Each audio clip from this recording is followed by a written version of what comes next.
वंदितो सर्वसिद्धे दुवममलं नवमं गणपते ओचामि समय बाउड नमो सुध केवली वनिनम। आचार्य भगवान कुंद कुंद महामुनिराज ग्रंथराज समयसार के माध्यम से हमें कह रहे हैं कि यह जीव अनादिकालीन अज्ञान के कारण इस दुखमय संसार में भ्रमण करता आ रहा है। यह जीव अज्ञानी कब तक कहलाएगा? ध्यान रहे, जीव का स्वभाव ज्ञान मात्र ही है। जानना और आनंद इसका स्वभाव है। फिर भी यह अज्ञानी कैसे बना, कब बना, क्यों बना, इसका व्याख्यान आचार्य महाराज आज की चर्चा में करेंगे। हमारा स्वभाव ज्ञान रूप है, तो हमें हमेशा ज्ञान की ही उपासना करनी चाहिए थी, लेकिन वह अज्ञान रूप हमारी उपासना हो रही है। इसका कारण क्या है? तो आचार्य महाराज कहते हैं हमें समझना चाहिए कि अज्ञान मेरा स्वभाव नहीं है, फिर भी यह अज्ञान की उपासना क्यों करता है? इसका समाधान आचार्य भगवान ग्रंथराज समयसार के माध्यम से हमें देने का प्रयास कर रहे हैं। यह जीव ज्ञान स्वरूपी है, ज्ञान स्वभावी है, लेकिन कर्मोदय के वशात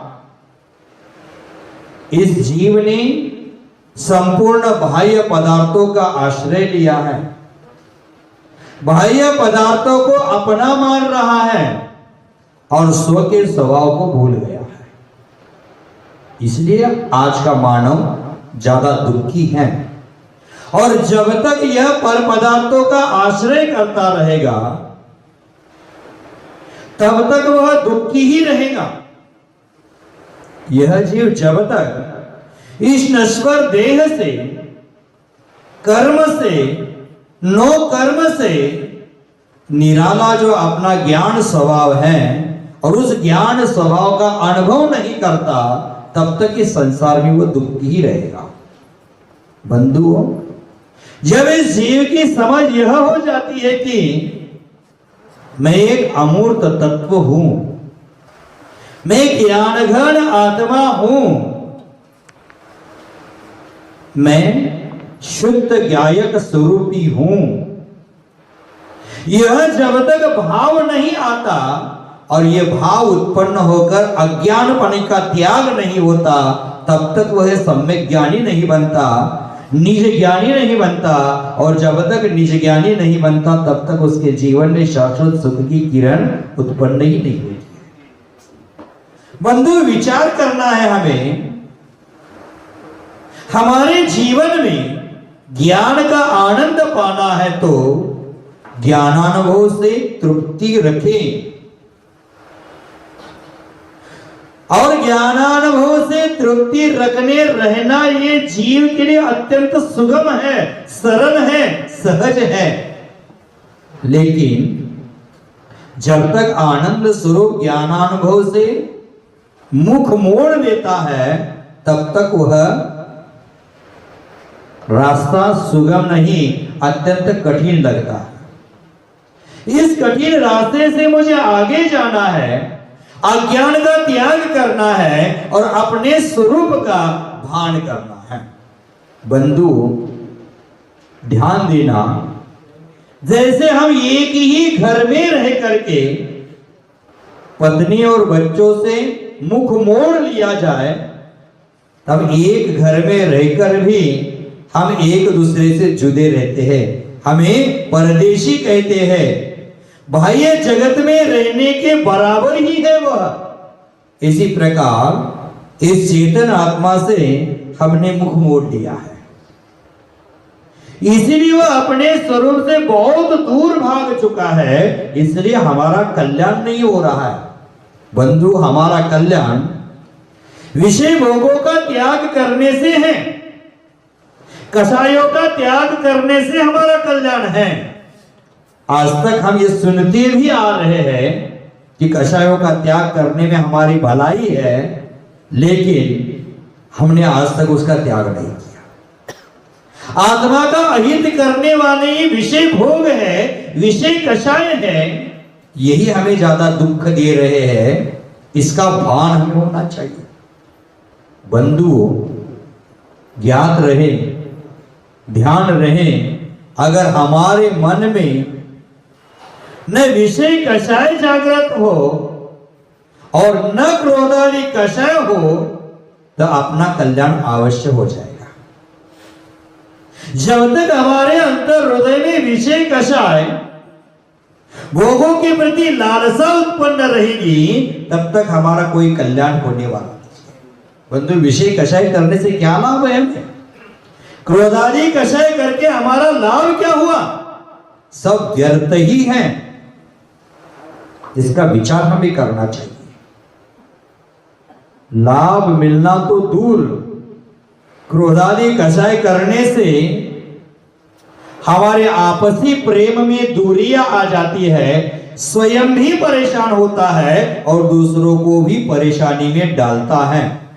बंधुओं, आचार्य भगवंतों ने कहा है कि हमारे जीवन में भरकस प्रयास करके, प्रयत्न करके ज्ञानार्जन करना चाहिए और ज्ञानार्जन के उपरांत उस ज्ञान का प्रयोग ध्यान साधना में करना चाहिए। और जब ध्यान साधना करते हैं तब हमारी आत्मा है वो अविचल निज सहज ज्ञान मात्र स्वरूप अनुभूति को वह प्राप्त करती है।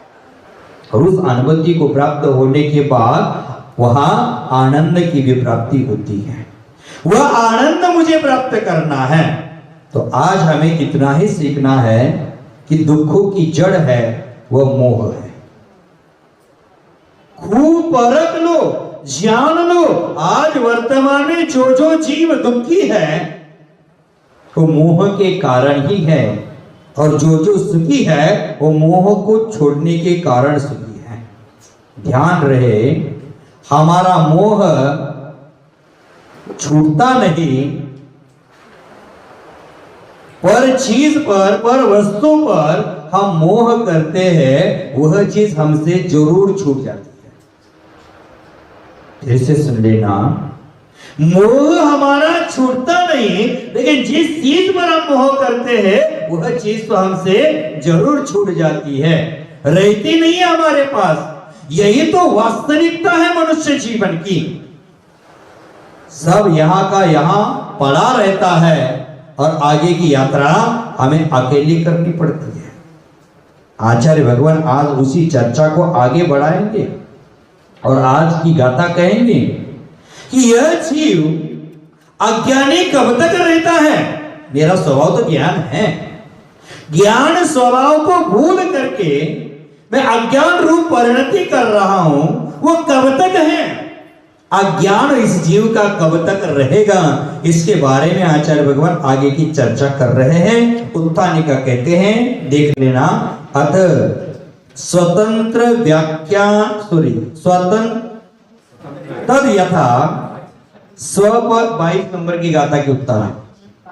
तद यथा स्वपर वेद विज्ञान अभावे जीवः तावत् अज्ञानी भवति, परम किंतु कियत् काल पर्यंतम इति न ज्ञायते एवं प्रश्ने सति प्रथम गाथायां प्रत्युत्तरम ददाति। क्या कहा कि स्वपर वेद विज्ञान के अभाव में 22 नंबर का ठीक बोल रहे हैं।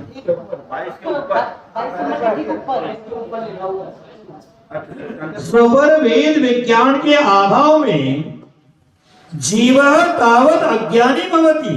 माने जब तक स्वपर विज्ञान का, स्वपर भेद ज्ञान का अभाव है, तब तक वह अज्ञानी है। आप ज्ञानी है कि अज्ञानी है? द्रव्य दृष्टि से ज्ञानी है, शुद्ध निश्चय से ज्ञानी है, लेकिन जब तक भेद विज्ञान जागृत नहीं होता, शरीर और शरीर के साथ संबंध जोड़े हुए अन्य पदार्थ मेरी आत्मा से अत्यंत भिन्न है, यह जब तक पता नहीं चलता, तब तक यह जीव क्या है? अज्ञानी है। तो आप क्या है? अज्ञानी है। परम किंतु कियत् काल पर्यंतम, कब तक यह अज्ञानी रहता है? इति न ज्ञायते, ये जानता नहीं है। तो इसका समाधान करने के लिए आचार्य भगवान गाथा दे रहे। शिष्य का प्रश्न है, कब तक अज्ञानी रहता है ये जीव? इसका समाधान देने के लिए गाथा कहते हैं। देख लेना।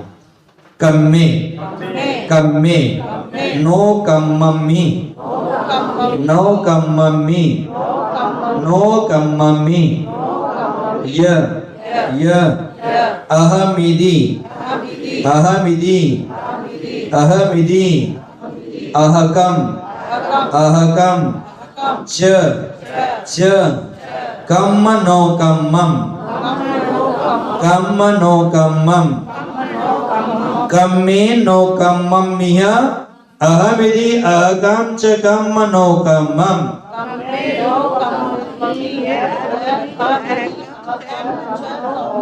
कम्मे नो कम्मम्मिह य इहि अहमिदी अहकम च कम्म नो कम्मम।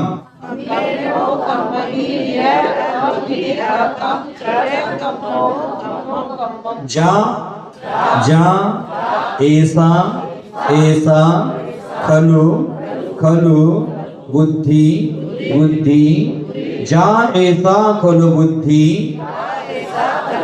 जा ऐसा खलु बुद्धि अपरिबुद्धो अपरिबुद्धो हवदि हवदि ताव ताव जा ऐसा खलु बुद्धि अपरिबुद्धो हवदि ताव।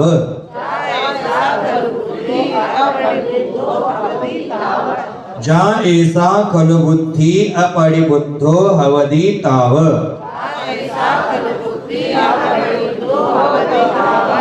कम्मे नो कम्मम्मिय अहमिति अहकं च कम्म नो कम्मम।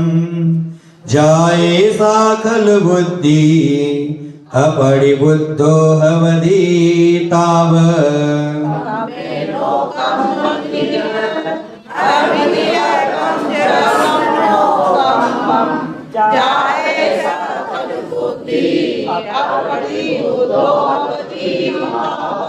कम्मे नो कम्मम्मिह अहमिति अहकं च कम्म नो कम्मम।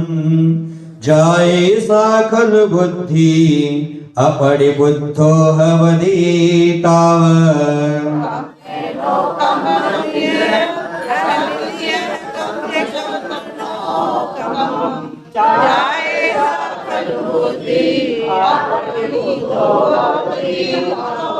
देखो आचार्य भगवान क्या कहते हैं, जब तक यह जीव कम्मे नो कम्मम्मिह माने कर्म और नो कर्म में, माने कर्म ज्ञानावरणादि कर्म, नो कर्म शरीर आदि अथवा भाव कर्म, नो कम्मम्मिह माने शरीर आदि कर्म, इसमें क्या करता है? अहमिति अहकम, मैं यह हूं ऐसा अहकम मानता है, प्रतीति करता है अथवा ऐसा अहंकार करता है। क्या करता है? कर्म नो कर्म है, उस कर्म नो कर्म को मैं हूं ऐसे मानता है, ऐसी प्रतीति करता है। अहमिति माने मैं इसी प्रकार का हूं, मैं यह हूं। क्या हूं? कर्म हो, नो कर्म हो और भाव कर्म भी हूं। माने द्रव्य कर्म और रागादि भाव कर्म, कर्म शब्द आया, द्रव्य कर्म भाव कर्म दोनों लगा लेना।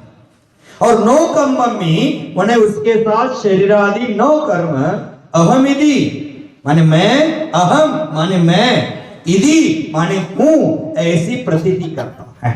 माने कर्म नो कर्म मैं हूं, ये शरीर मैं हूं, मैं दुखी, मैं सुखी, मैं रंक, मैं राव, मेरे घर गोधन प्रभाव। ये कौन मान रहा है? अज्ञानी मान रहा है। अज्ञानी की व्याख्या यहां कर रहे हैं कि कर्म से उत्पन्न जो रागादि भाव है उसको भी अपना मान रहा है। मैं क्रोधी, मैं मानी, मैं मायावी, मैं कपटी, मैं लोभी, मैं रागी, मैं द्वेषी, मैं काला, मैं पुरुष, मैं स्त्री, मैं विंध्यायक्या, मैं अजमेरा, मैं ठोल्या, मैं विनायक्या, ये सब मान रहा है। यही तो अज्ञान है। तू वह है क्या? तू कौन है? तो एक शुद्धात्मा है, वो ज्ञान स्वरूपी है। ज्ञान स्वरूपी शुद्धात्मा का अनुभव करना छोड़ करके कर्मों के उदय से उत्पन्न परिणामों को, कर्मों से उत्पन्न राग द्वेषादि भावों को, कर्मोदय से उत्पन्न शरीर आदि को अपना मान रहा है, पर्याय आदि को अपना मान रहा है। और जब तक शरीर आदि को अपना मानता है तब तक वह अज्ञानी है। कर्म है तो कर्म का उदय है। पंचाशिका संग्रह में आचार्य भगवंतों ने कहा, एक बार कहा था, फिर विषय प्रसंगानुसार पुनः कहता हो, जब तक कर्म है तब तक गति है। कोई ना कोई गति रहेगी, मनुष्य गति, त्रियंच गति, देव गति, नर गति। कर्म है तो गति रहेगी, गति है तो गति में कोई ना कोई शरीर रहेगा, शरीर है तो शरीर के साथ इंद्रिया रहेगी, इंद्रिया है तो इंद्रियों के साथ विषय रहेंगे, और इंद्रिय विषयों में राग द्वेष होगा तो नए कर्म का बंध होगा। और कर्म है तो पुनः गति है, गति है तो शरीर है, शरीर तो इंद्रिया, ये हमारा चलता ही रहा, साइकिल चलती ही रही है, इसमें ही हम घूम रहे हैं। जैसे देख लेना 26 जनवरी को अथवा मिलिट्री आदि में परेड होता है, दिन भर चलते रहेंगे लेकिन शाम को वही के वही पहुंच जाएंगे। अथवा घानी का बैल होता है, दिन भर चलता रहेगा लेकिन शाम को जब मालिक उसका धागा खोलता है तो वही का वही पाया जाता है। मात्र दिन भर चलने का पुरुषार्थ कर लिया। उसी प्रकार हमने इस संसार चक्र में घूमने का प्रयास किया, लेकिन उस प्रयास में हमने ज्ञान स्वरूप आत्मा को जानने का प्रयास नहीं किया, मात्र उस विषय भोगों के चक्कर में फंसता गया, राग द्वेष के चक्कर में फंसता गया, इस शरीर आदि मोह में। हमें आत्मा की अनुभूति क्यों नहीं हो रही है? आत्म स्वरूप का अनुभव क्यों नहीं हो रहा है? उसकी जानकारी क्यों नहीं हो रही है? आचार्य भगवान इष्टोपदेश ग्रंथराज में कहते हैं, मोहिन सौरतम ज्ञानम स्वभावम लभते नहीं, मत पुमानम पदार्थाना मदने को द्रवयी। जिसका ज्ञान मोह से अवरक्त हो गया है उसको स्वभाव की प्राप्ति होती नहीं है। जैसे कोई नशीले पदार्थों का सेवन करता है तो वह सही का निर्णय नहीं करता। कभी पत्नी को मां बोलता है, कभी मां को पत्नी बोलता है, कभी बेटी को मां बोलता है, पर उसका सही विवेक नहीं रहता है। देख लेना, एक शराबी व्यक्ति था और शराबी व्यक्ति रास्ता चल के जा रहा था, बरसात के दिन थे, और शराब पिया, और शराब पीने के बाद नशा हो गया और चलते चलते चलते चलते रास्ते के किनारे गया। रास्ता छोड़कर रास्ते के किनारे एकदम नीचे से चलने लगा और सामने पेड़ आ गया, बड़ा पेड़ आ गया। वो कहता है, पेड़ को मेरे रास्ते से हट जा। पेड़ को क्या कहता है? मेरे रास्ते से हट जा। अब पेड़ रास्ते से हटेगा क्या? यही रास्ता भूलकर नीचे गया है और बोलता क्या है? रास्ते से हट जा। वो हटने के लिए तैयार नहीं, तो इसको आता है गुस्सा और क्या करता है? पीछे भाग कर जाता है, दौड़कर आता है और पेड़ को लात मार देता। पेड़ को जैसे ही लात मार दिया, वो पीछे टकरा करके रास्ते पर आकर गिर गया। और क्या बोला? अब लातों के भूत बातों से नहीं मानते। पहले मैं कह रहा था तभी मान लेता तो ठीक था, लात क्यों लगा लेता मैं? अब लातों के भूत बातों से नहीं मानते। अब लात मारने से पेड़ हट गया था कि ये रास्ते में आ गया था? अब ये रास्ते पर गिर गया, इतने में क्या हो गई, आकाश में बिजली चमक गई। बिजली चमक गई और बोलता रे रे रे रे रे क्या आप भी पगले हैं, मैं गिर गया और मेरा फोटो खींच रहे हो। इसका कोई फोटो खींच रहा था वाह। यही तो हमारी विपरीत धारणा है। दुखों का साम्राज्य गुलाम होने का कारण क्या है, हमारी विपरीत मान्यता, हमारा अज्ञान, तत्वों के प्रति अरुचि। यही तो कारण है कि हमारे जीवन में दुख दुख दुख दुख ही है। तो यह कर्म, नौकर्म, रागादि भाव कर्म, इसको मैं मान रहा हूं, यही जीव का अज्ञान है। समझ गए? कम में नौ कम्मी यह अहमिति, मैं कर्म और नौकर्म हूं ऐसा मानता है। माने कर्म और रागादि भाव कर्म मैं हूं, अहकम ऐसा अहंकार करता है अथवा ऐसी प्रतीति करता है। और नो कम्मम कर्म, नो कर्मों को भी मेरा मानता है। एक कौन कौन से कर्म, द्रव्य कर्म, भाव कर्म, नो कर्म, इन तीनों को भी मेरा मान रहा है। कर्म कितने हैं? 8 होते हैं। ज्ञानावर्णीय, दर्शनावर्णीय आदि 8 कर्म हैं। पुनः कर्म 2 है, घाती कर्म, अघाती कर्म, कर्म 3 है, द्रव्य कर्म, भाव कर्म, 9 कर्म। कर्मों का बंध 4 प्रकार से होता है, प्रदेश बंध, प्रकृति बंध, स्थिति बंध, अनुवाग बंध। कर्म 8 प्रकार के हैं। कर्म 148 प्रकृति रूप है। कर्म असंख्यात लोक प्रमाण है। कर्म का कोई मर्यादा नहीं है। कर्म असंख्यात लोक प्रमाण है। लोक के प्रत्येक प्रदेश में एक एक कर्म परमाणु स्थित है। जैसे हम राग द्वेष भाव करते हैं तो उसका असर होता है, वह कर्म रूप हो जाते हैं। हमारे राग द्वेष भाव के निमित्त, हमारे मोह भाव के निमित्त वो कर्म रूप हो जाते। और ये मोह में हम कब से फंसे हैं? मोह महामद पियो अनादि, अनादिकाल से मैंने मोह की मदिरा पर आसान कर लिया है। मोह महामद पियो अनादि, भूल आपको धर्मत्वादी, और स्वयं को भूल करके पर पदार्थों को मेरा मानकर यह भ्रमित हो गया। इस भ्रमण का मुख्य कारण है मोह की मदिरा। मोह से हमें बाहर निकलना चाहिए। ये मोह महादुखदायी है। मोह हमारा महान शत्रु है। उस शत्रु को जीतना जरूरी है। तो यहां जिसकी मान्यता है कर्म, द्रव्य कर्म, भाव कर्म, नो कर्म और ये मेरे हैं, मैं हूं, ऐसी प्रतीति है, तब तक वह क्या है? अज्ञाने जा ऐसा खलु बुद्धि। खलु माने निश्चय से, ऐसा माने ऐसी बुद्धि। निश्चय से ऐसी बुद्धि जिसकी है, कैसी बुद्धि है? कर्म नो कर्म के साथ संबंध जोड़कर जो बुद्धि है, वह बुद्धि है तब तक अपड़ी बुद्धो हवनी तब, तब तक वह अपड़ी बुद्धो माने अपड़ी बुद्धू का अर्थ होता है अज्ञानी।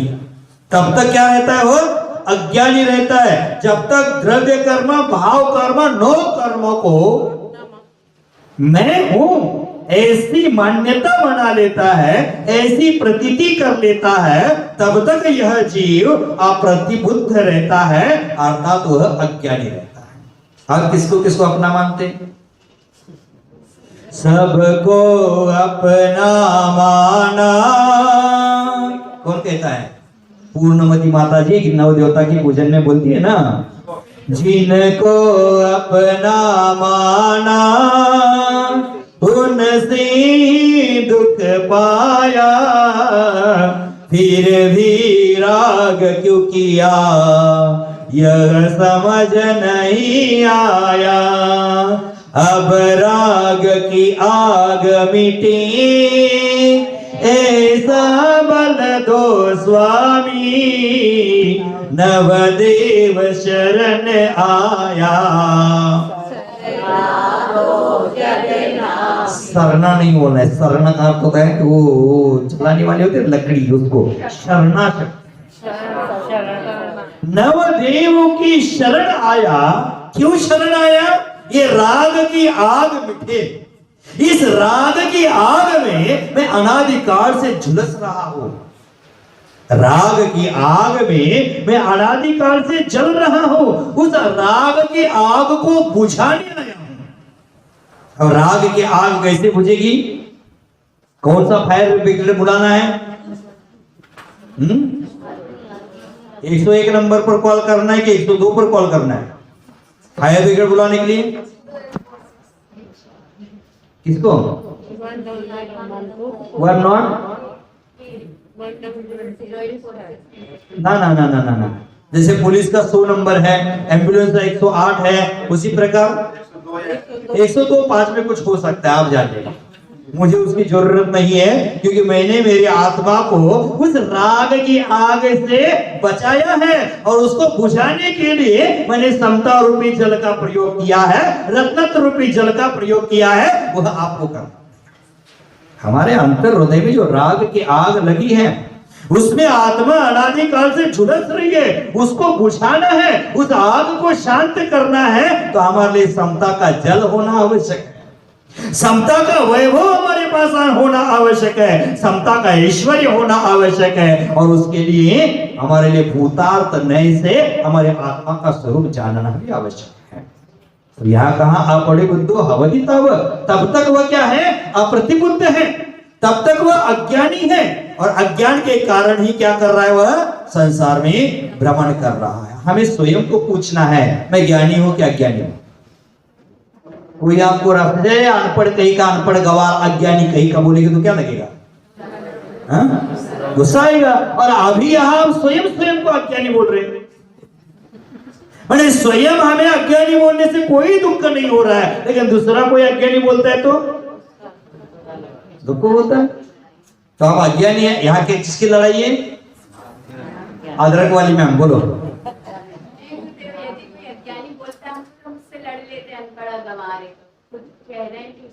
आनंद आ रहा है, खुद कह रहे हैं तो आनंद आ रहा है, और दूसरा कोई अज्ञानी हमें कहता है तो लड़ते हैं, भिड़ते हैं।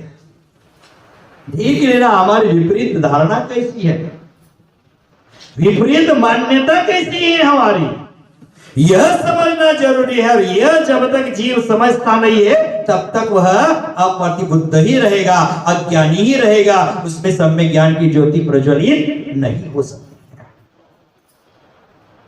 आत्मज्ञान का प्रयत्न हमें करना चाहिए, उसे साधना हमारा कर्तव्य होना चाहिए। सुन रहे हो?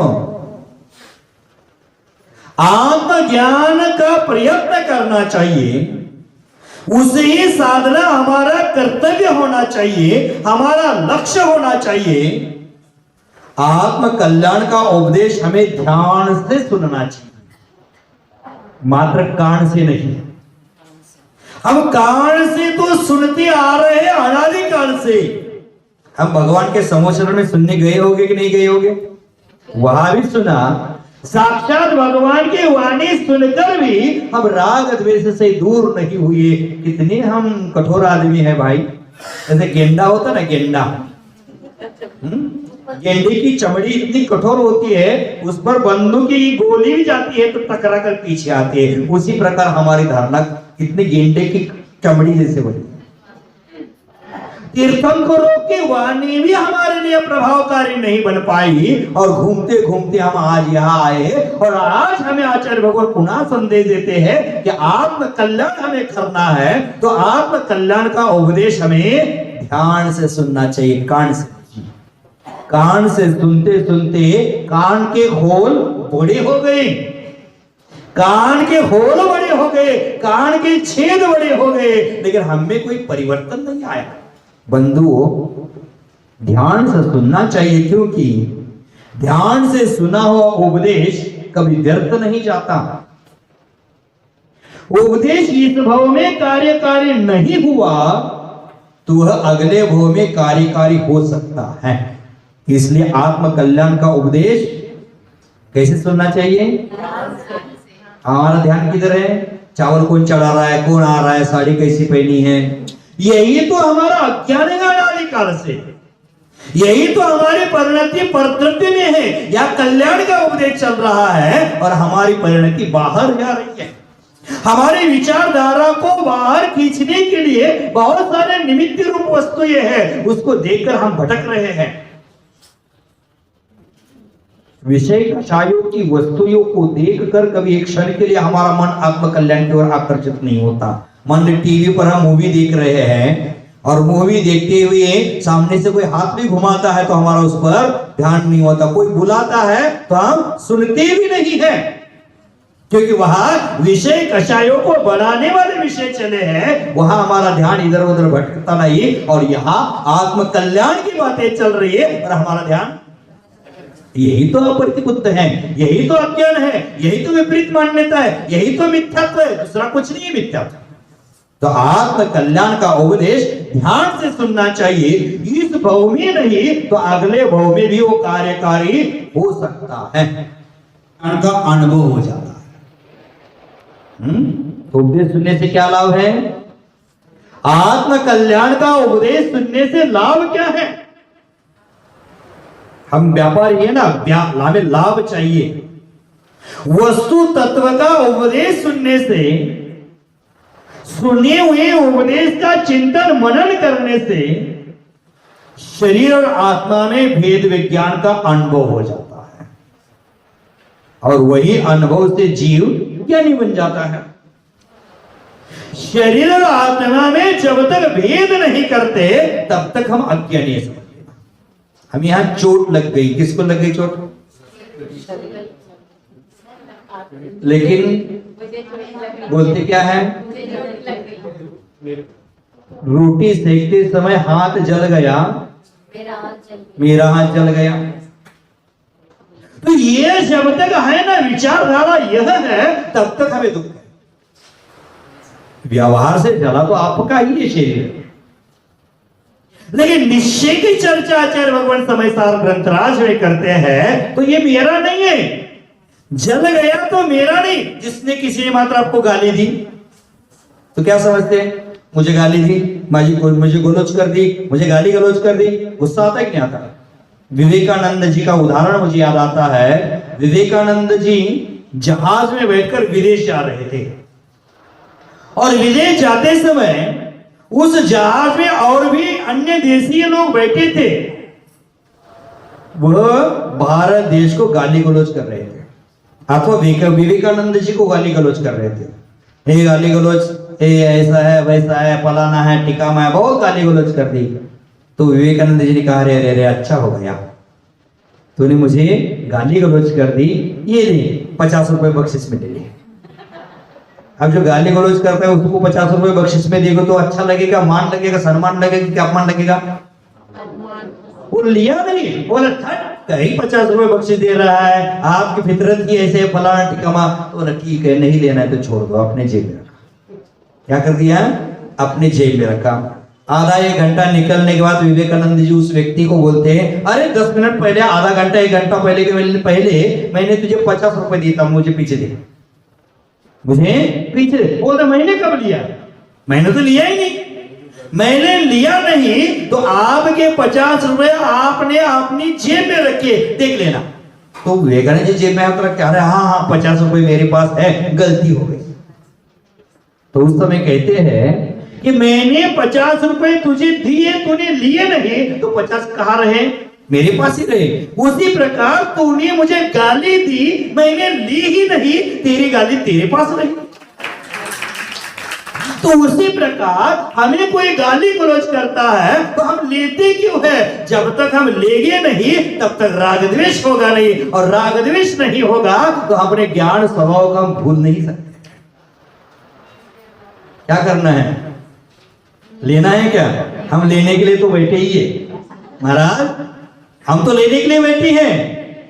तुम तो देने वाले हैं, हम तो लेने वाले हैं। आप देने वाले, हम लेने वाले, क्यों लेते हैं?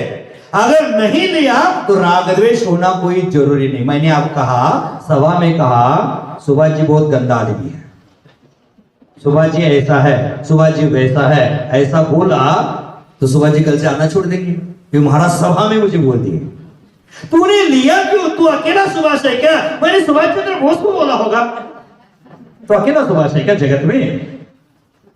तूने लिया क्यों? मैं तो ज्ञान स्वरूपी निज शुद्ध आत्मा हूं, मैं ज्ञायक स्वरूपी हूं, मैं आनंद घन चिदपिंड हूं। ये सोचना चाहिए उस समय। क्यों लेते हैं सामने वाले का विचार? और लेते हैं तो गुस्सा आ जाता है, कषाय हो जाती है, राग द्वेष हो जाते, वही कर्म का बंध करता है। तो आचार्य भगवान कहते वस्तु तत्व का उपदेश सुनना है, यही आत्म कल्याण का निमित्त है। और कब ज्ञानी बनता है जीव? वस्तु स्वरूप का उपदेश सुन करके भेद विज्ञान का अनुभव कर जाता है, शरीर और आत्मा भिन्न है इसका अनुभव कर जाता है, तभी वही जीव ज्ञानी हो जाता है। ज्ञान की उपासना करने लग जाता है और इस जगत में सुख शांति आनंद का वास्तविक साधन यथार्थ ज्ञान ही है, बाकी किसी से सुख नहीं। आज वर्तमान में जो ज्यादा पढ़े लिखे लोग हैं, व्यवहार ज्ञान कर लिया है, वह सुखी दिखते हैं कि व्यापार बिजनेस अच्छा कर रहे हैं, ज्यादा पढ़ाई होगी तो जॉब अच्छा कर रहे हैं, उनको सैलरी अच्छी मिल रही है। और हमारे दुकान में काम करने वाला व्यक्ति ज्यादा पढ़ा लिखा नहीं है तो हमारे दुकान में बोरी उठाने का काम कर रहा है, दुखी है। मने व्यवहार में भी ज्ञान ही सुख का कारण है और अज्ञान व्यवहार में भी दुख का कारण है। उसी प्रकार धर्म में ज्ञान ही सुख का कारण है। देख लेना, दुकान में आपका स्टाफ है, रोज 50 किलो के 100-500 बोरी उठा लेता है, उसको सैलरी कितना है? 500 रुपए, 800 रुपए, ज्यादा 1000 रुपए। और आप हैं गद्दी पर बैठे, एक भी बोरी उठाते नहीं है, मात्र पेन चलाने का काम करते हैं। आप दिन में 10,000 कमा लेते हैं, 25,000 कमा लेते हैं, 1 लाख भी कमा लेते हैं। हमने कुछ काम नहीं किया लेकिन 1 लाख आमदनी हो गई और स्टाफ ने दिन भर काम कर लिया, 1,000 रुपए देते हैं। कारण हमारे पास ज्ञान है, व्यापार करने का ज्ञान था, इसलिए तो हमें वह सुख मिल गया, शांति मिल गई। उसी प्रकार इस जगत में सुख शांति आनंद का वास्तविक साधन कोई है तो यथार्थ ज्ञान, सम्यक ज्ञान ही है।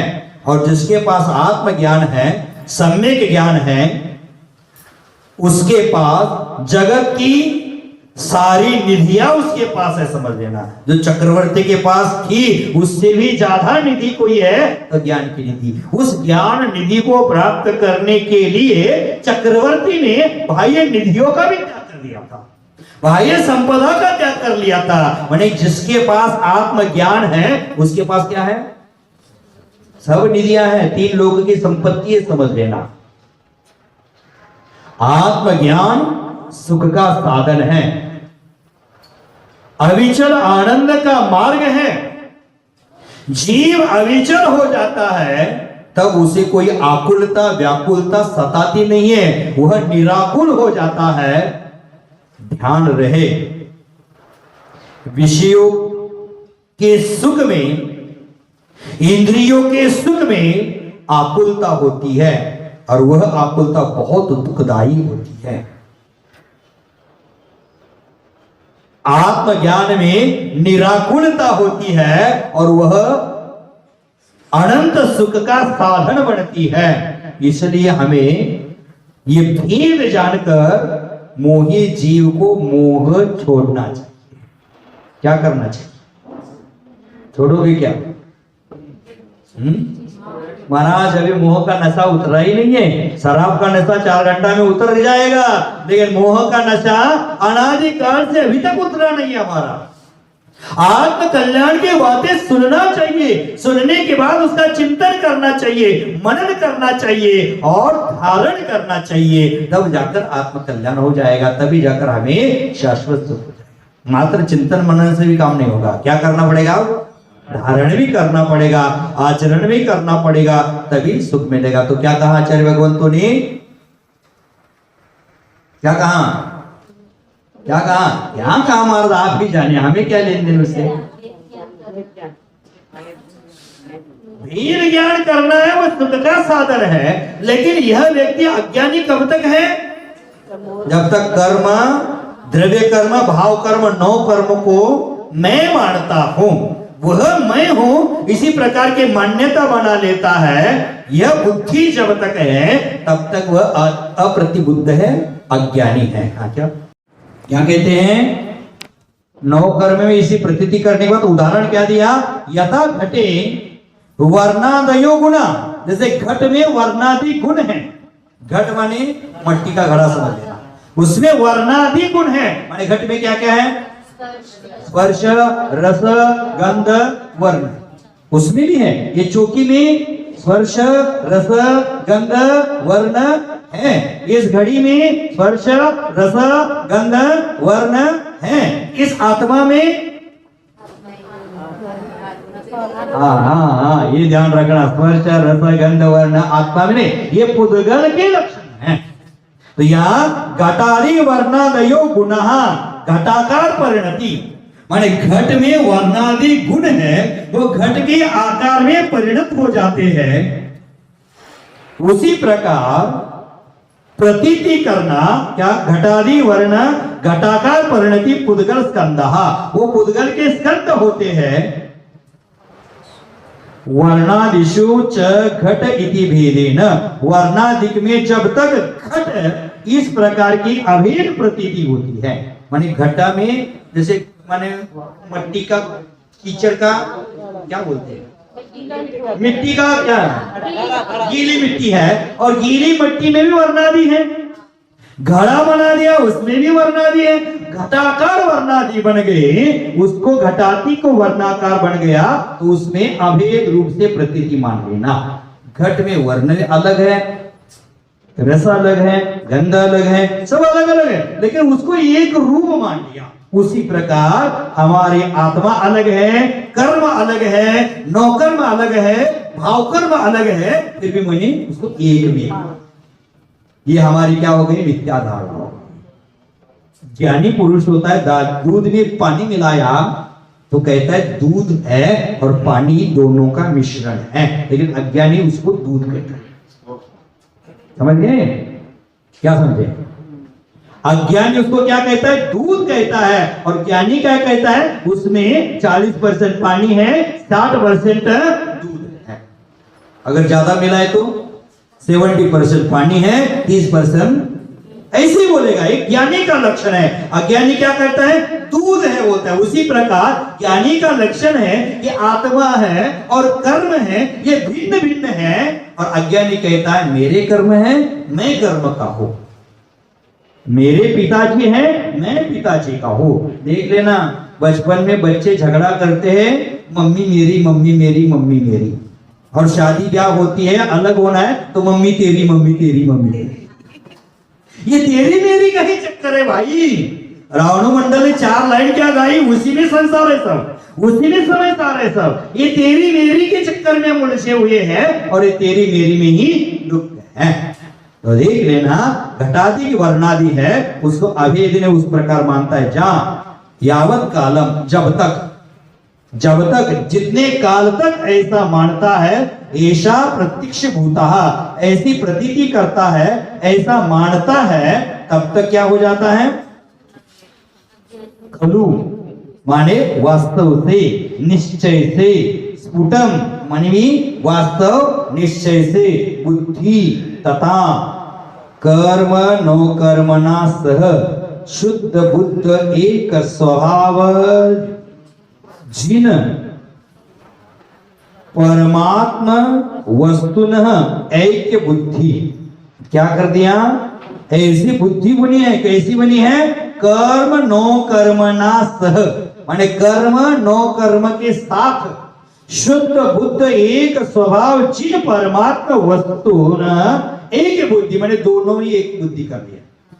माने किसमें बुद्धि कर लिया? कर्म नो कर्म के साथ शुद्ध बुद्ध एक स्वभाव वाला जो आत्मा है, उस आत्मा की एक बुद्धि कर लिया, एकता को जोड़ लिया, वैसी बुद्धि बना ली। तो बुद्धि बना ले तब तक क्या हो गए? वो अपड़ी बुद्धो, माने अपड़ी बुद्ध सम्मिति शून्यो बहिरात्मा। क्या कहा? तब तक वो अज्ञानी है। अज्ञानी माने क्या है? स्वयं की सम्मिति से शून्य, स्वयं की अनुभूति से शून्य।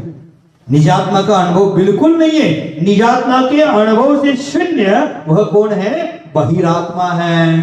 बहिरात्मा माने मिथ्या दृष्टि है, मूढ़ है। मूढ़ का अर्थ क्या होता है? मूर्ख। आपको कोई सीधा मूर्ख कहे तो कैसा लगेगा? इसलिए आचार्यों ने कड़वी दवाई भी खिलाई है, लेकिन मिश्री में घोल कर खिलाई। मूढ़ कहा, मूर्ख कहे थे तो हमें दुख लगता। ऐसे क्या कहा? आपको जानवर कहे तो अच्छा लगता है कि बुरा लगता है? ज्ञानचंद, बुरा लगता है ना। लेकिन तू शेर है बोले तो पगले, शेर तो जानवर ही होता है ना। शेर तो जानवर। आपको गला बोले तो दुख होता है, और आपको वैशाख नंदन बोले तो वैशाख नंदन। गधे का दूसरा नाम वैशाख नंदन है। आनंद आता है, वैशाख नंदन बोल दिया। वैशाख नंदन क्यों बोलते वैशाख नंदन? एक मिनट में बताता हूं कि पहले शिशिर ऋतु आदि में सर्वत्र हरियाली होती है। हरियाली होती है तब ये गधा सोचता है इतना मैं कब घास खाऊंगा, ऐसा सोचकर चिंता में डूबता है, दुबला पतला होता है। और वैशाख मास में कड़क धूप आती है, तेज धूप के कारण पूरी घास सूख जाती है। वो यह मान्यता बनाता है कि सब घास मैंने खा ली, तो वह मोटा हो जाता है। इसलिए वैशाख में उसको आनंद आता है, इसलिए गधे को वैशाख नंदन। अब आपको ज्ञानी आपको वैशाख नंदन कहा तो, और गधा कहा तो, पर देख रहे ना वही है, हमारी धारणा बनती है। बस धारणा बनाना है हमें। और धारणा देखो, जैसे क्या होता है ना, क्या महिलाओं को, क्या आपकी चाल जानवर जैसी चलती है? क्या हो गया? गुस्सा। आपकी चाल हिरनी जैसी है। जानवर बोला तो गुस्सा आ गया, हिरनी जैसी बोला तो अच्छा लगा। आपकी आंखें हिरनी जैसी है ऐसे बोले तो आनंद, और आपकी आंखें जानवर जैसी बोले तो। उसी प्रकार आचार्य भगवान यहां कहते हैं मूढ़ कहा, मूर्ख कहने से दुख होगा। और आचार्य भगवान किसी को दुख नहीं देना चाहते, इसलिए क्या कहा? मूढ़। मूढ़ माने मूर्ख या बहिरात्मा कहा। मिथ्या दृष्टि कहना अच्छा नहीं लगा होगा, इसलिए आचार्य भगवत ने क्या कहा? हे बहिरात्मा। आचार्य भगवान कहते, प्यार से भी समझाते, हे भव्य जीव, हे हंसात्मन, हे मनीषियो, हे महान भव, हे ज्ञानी आत्मन, प्यार से समझाते हैं। और नहीं समझ पाया, हे मूढ़ात्मन, हे मूर्खात्मन। जैसे बच्चा को हम कहते, बाबू पी लो दूध, पी लो दूध, पी लो दूध, पी लो बाबू, दूध पी लो बाबू, दूध पी लो बेटा, मेरा पेड़ा बेटा, लड्डू बेटा, क्या क्या बोलते हैं न जाने क्या पता। लड्डू पेड़ा बोलकर दूध पिलाते हैं, और फिर भी बच्चा एक गला कहेगा, पीता ही नहीं। जब माँ भी प्यार से बच्चा समझत नहीं तो क्या करती है? डांट से समझाती है। उसी प्रकार आचार्य भी ज्ञानी आत्मन, हंसात्मन, मनीषियो, महान भव, भव्य जीव हो, सब कहते हैं। और सुनेगा नहीं तो कहते हैं मूढ़ात्मन, ये बहिरात्मन। तो आपको कौन सा अच्छा लगेगा? अब ज्ञानी है ना, इशारे से समझ जाते। क्यों ज्ञानचंद भाई? समझ जाओ। तो यह क्या कहा कि जब तक स्वसम्मिति से शून्य है तब तक वह बहिरात्मा है। आत्मानुभव नहीं करता तब तक वह बहिरात्मन है। अवधि भवती तावत कालम इति। वह अज्ञानी कब तक बनता है? जब तक शुद्धात्मा को जानता नहीं तब तक वह अज्ञानी है। अत्र भेद विज्ञान मूलाम शुद्धात्मानुभूति स्वतः स्वयं बुद्ध अपेक्षया परता व बोधित बुद्ध अपेक्षया ये लभते ते पुरुषा शुभ अशुभ बहिर्द्रव्येषु विद्यमानेषु अपि मुकुरुन्दवत् विकारा भवति इति भावार्थः। क्या कहा आचार्य महाराज ने यहाँ कि तब तक वह अप्रतिबुद्ध रहता है। अप्रतिबुद्ध स्वसोद्वेगन से रहित बहिरात्मा है, बाहिरी बुद्धि वाला है। बहिरात्मा का बहिरंग में उसकी बुद्धि चल रही है। यह आचार्य महाराज कहते हैं कि वेद विज्ञान मूलक जो शुद्धात्मानुभूति है वह स्वयं बुद्धों को तो अपने आप होती है, और बोधित बुद्धों को दूसरे के द्वारा प्राप्त होती है। ध्यान से सुन लेना, आत्मानुभूति है, शुद्धात्मानुभूति है, वो स्वयं बुद्धों को अपने आप प्राप्त होती है और बोधित बुद्धों को पर के द्वारा प्राप्त होती है। स्वयं बुद्ध और बोधित बुद्ध क्या है, समझ गए? निसर्ग सम्यक दर्शन, आदिगत सम्यक दर्शन। पर के उपदेश से एक होता है और एक बिना उपदेश का होता है। उसी प्रकार ये स्वयं के द्वारा होती है अथवा किसी के उपदेश द्वारा शुद्धात्मा की अनुभूति होती है।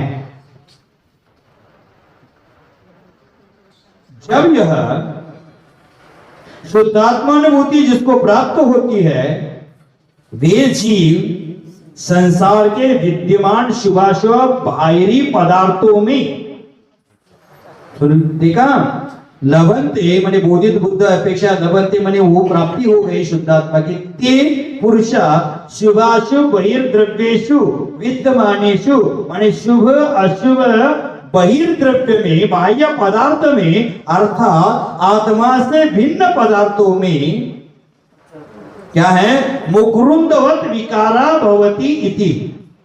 मुकुरुंद, मुकुरुंद किसको कहते हैं? दर्पण, मिरर, आईना।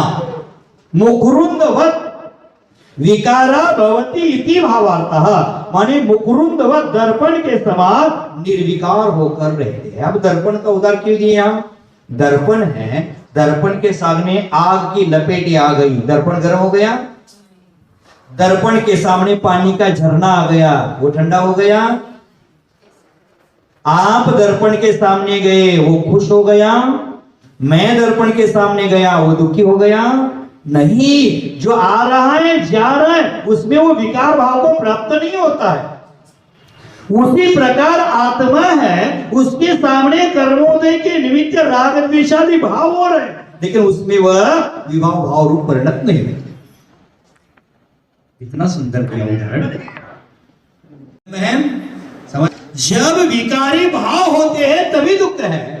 तो दर्पण के सामने वस्तु ये लाखों आती है, लेकिन वह विकार को प्राप्त नहीं होता। विकार को प्राप्त कौन हो रहे हैं? अज्ञानी हो रहे। आचार्य भगवंत ने हाइको लिखा है 17 अक्षर वाला, जीवन दर्पण की तरह जीवो, स्वागत सबका करो, संग्रह नहीं। समझे? जीवन दर्पण की तरह जीवो, स्वागत सबका करो, संग्रह करोगे तो दुख हो जाएगा, विकारी भाव को प्राप्त हो जाओगे और विकारी भाव ही दुख का कारण है, और संग्रह नहीं करोगे तो निर्विकारी हो जाओगे। शुद्ध बुद्ध एक ज्ञानानंद स्वरूपी आत्मा का अनुभव ही कर पाओगे। तो आचार्य महाराज ने इसमें कहा, कब तक अज्ञानी है? कर्म नौ कर्मों को मेरा मानता है अथवा नौ कर्मों को मेरा और मैं उनका मानता है, तब तक वह अज्ञानी है। ऐसा आचार्य महाराज ने इस 22 नंबर के गाथा में कहा है। तो बंधु, हमें भी यही सोचना है। जगत में जितनी भी पदार्थ है, जितनी भी वस्तुएं है, वो मुझसे अत्यंत भिन्न है। परमाणु भी मेरा नहीं है। घर किसका है?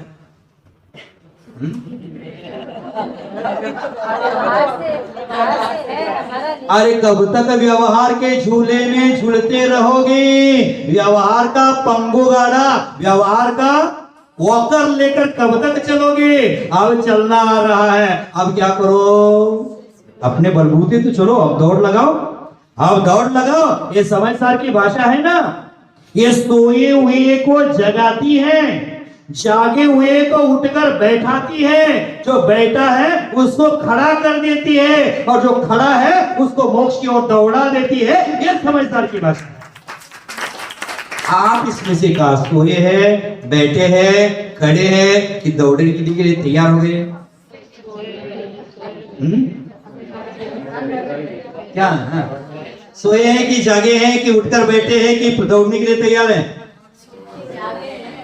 सोते सोते में निकल गई सारी जिंदगी, सारी जिंदगी तेरी प्यारी जिंदगी, बोझा ढोते में निकल गई सारी जिंदगी, सोते सोते में निकल गई सारी जिंदगी ऐसी गई है। अब जागृत हो जाओ, अब सचेत हो जाओ। कुंद कुंद आचार्य महाराज हमें सुला नहीं जगा रहे हैं। एक माता सुलाने वाली है, वो संसार में भ्रमाएगी, और ये जिनवानी माता हमें जगा रही है, ये मोक्ष की ओर ले जाएगी। इस माता का मानोगे कि उसका माता का मानो?